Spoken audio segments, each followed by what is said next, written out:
Yeshayahu Isaiah chapter 36. And it came to be in the 14th year of sovereign Hezekiahu that Sennacherib, sovereign of Ashur, came up against all the walled cities of Yehuda and took them.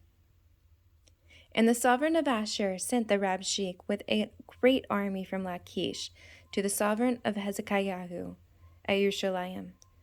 And he stood by the channel of the upper pool, on the highway to the launderer's field. And there came to him Eliakim, son of Hilkiah, who was over the household, and Shebaniah the scribe, and Yahusha, son of Asaph the recorder. The Rabshakeh then said to them, Please say to Hezekiah, Thus said the great sovereign, the sovereign of Ashur, What trust is this in which you trust? I say, you speak of having counsel and strength for battle, but they are vain words. Now in whom do you trust that you have rebelled against me?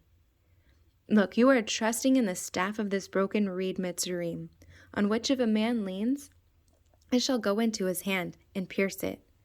So is Pharaoh, the sovereign of Mitzrayim, to all who trust in him. But if you say to me, We trust in Yahweh our Elohim, is it not he whose highest places and whose slaughter places Hezekiahu has taken away, and has said to Yehuda and to Yerushalayim, Bow yourselves before this slaughter place? And now I urge you, please give a pledge to my master, the sovereign of Ashur, and I give you 2,000 horses, if you are able on your part to put riders on them. And how do you refuse one officer of the least of my master's servants, and put your trust in Mitzrayim for chariot and horsemen? And now, have I come up without Yahweh against this land to destroy it?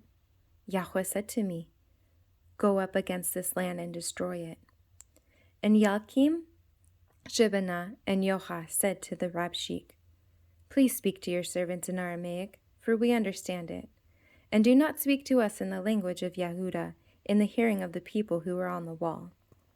But the Rabshakeh said, Has my master sent me to your master and to you to speak these words, and not to the men who sit on the wall, to eat their own dung and drink their own urine with you? And the Rabshakeh stood and called out with a loud voice in the language of Yehuda and said, Hear the words of the great sovereign, the sovereign of Ashur. Thus said the sovereign, Do not let Hezekiahu deceive you, for he is unable to deliver you. And do not let Hezekiahu make you trust in Yahweh, saying, Yahweh shall certainly deliver us. This city is not given into the hand of the sovereign of Ashur. Do not listen to Hezekiahu, for thus said the sovereign of Ashur, Make peace with me by a present and come out to me. And let each of you eat from his own vine and drink, and each from his own fig tree, and each of you drink the waters of his own cistern until I come.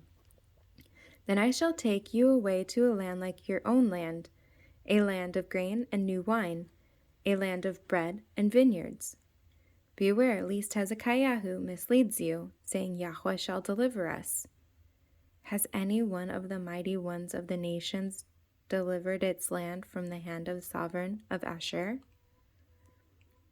Where are the mighty ones of Hamath and Arpad? Where are the mighty ones of Sepharvaim? And when have they delivered Shemaron from my hand?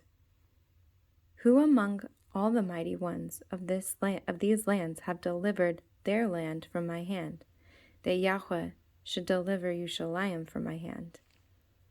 But they were silent and answered him not a word, for the command of the sovereign was, Do not answer him. And Eliakim, son of Hilkiah, who was over the household, Shebaniah the scribe, and Yahusha, son of Asaph the recorder, came to Hezekiah with their garments torn, and they reported to him the words of the Rabshakeh.